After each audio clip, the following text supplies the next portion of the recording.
ఎదురయ్యేది. కాబట్టి వాళ్ళ యొక్క అన్ని రకాలైన మరి బాక్సర్ యూనివర్సిటీ వాళ్ళు మన యొక్క పాఠశాలకు వచ్చి 7వ తరగతి విద్యార్థులకు గాను వాళ్ళకు తోచినంత సహాయం అనేటటువంటి మన ముందుకు చేయడానికి అందరూ కూడా చురుకుగా ఈ యొక్క కార్యక్రమంలో పాల్గొని వాళ్ళు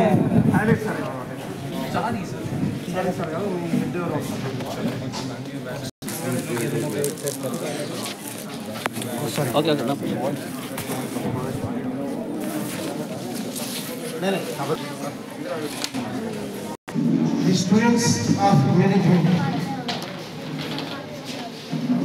BBA students who have lost their belongings during the collapse, and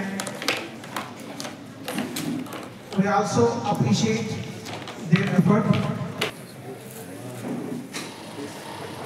their generous support for us. That also they accepted to take part now, and also నాకు అనిపిస్తుంది పిల్లలకు దేవుడు ఎలాంటి హామీ చేయడం వైపు పడించాడు. ఇది నా రిక్వెస్ట్. అదేవిధంగా హ్యాండిల్ చేసి మీకు ఒక మోటివేషన్ లాగా ఇస్తున్నారు. ఓకే, సో సార్ చెప్పినట్టు లైఫ్లో ఏమైనా జరగదు, ఇది గురించి భయపడకుండా ఉండాలి. ఫండ్స్ రేజ్ చేసి ఏదో ఒకటి చేద్దామని కుదిరినంత వరకు చేయగలిగాం. ఇప్పుడు మాతో పాటు 15 క్లబ్ వాళ్ళు కూడా వచ్చారు.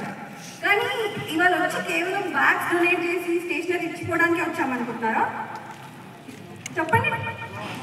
కాదు కదా. ఎందుకు వచ్చామంటే మీకు ఒక హోప్ ఉంటుంది. అంటే ఇలా ఈ డొనేషన్ యాక్టివిటీ చేసి మీకు ధైర్యాన్ని నింపడానికి చెప్పి వచ్చాం. ఓకే, మళ్ళీ ఎప్పుడైనా అవసరం ఉంటే మళ్ళీ ఇక్కడికి వచ్చి మీకు సెషన్స్ కూడా తీసుకుంటాం. Thank you. సెప్టెంబర్ 9 రోజు మన పాఠశాలలో అనుకోని సంఘటన జరిగింది. ఆ సంఘటనతో విద్యార్థులే కాదు, మన పాఠశాల ప్రిన్సిపల్ సార్ గారు, ఉపాధ్యాయ బృందం మొత్తం ఉలిక్కిపడింది. ఆ సంఘటన జరిగిన వెంటనే అందరిలో భయాందోళనలు జరిగినాయి. అన్నింటినీ ఎదుర్కొని ఒక వారం రోజులుగా ఉపాధ్యాయులు వాళ్ళ తాహత్తుల నుంచి కష్టపడి విద్యార్థుల యొక్క మనసులో మనోధైర్యాన్ని పెంపొందించి ముందుకు పోవడం జరిగింది. ఇంతకుముందు సన్మానాలు చెప్పారు, అనుకోని సంఘటనలు మన జీవితంలో ఏమైనా జరగవచ్చు. కాబట్టి మన జీవితాన్ని దేనికైనా సిద్ధంగా ఉండాల్సిందిగా మనం ముందస్తుగా మన మనసులో ఒక దృఢ సంకల్పాన్ని కల్పించుకోవాలి. మరి సంఘటనలో చూసిన తర్వాత మన యావత్ తెలంగాణ మొత్తం లింగంపల్లి వైపు చూసింది.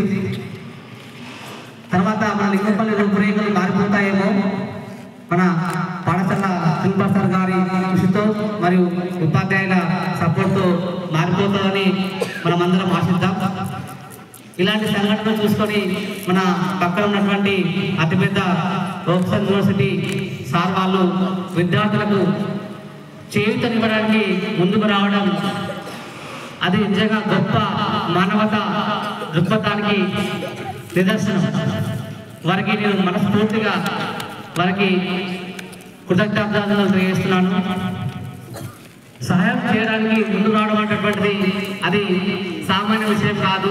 మన మనసులో ఒక సంకల్పాన్ని నిర్ణయించుకొని ఎదుటి వ్యక్తికి సహాయం చేస్తున్నామంటే అదొక దేవుడు ఇచ్చినటువంటి ఒక ఆజ్ఞ. వాళ్ళ మనసులో నిలుపుకొని మన ముందుకు వచ్చి చిన్నారి విద్యార్థులకు సహాయం చేయడం అనేటువంటిది గొప్ప విషయం.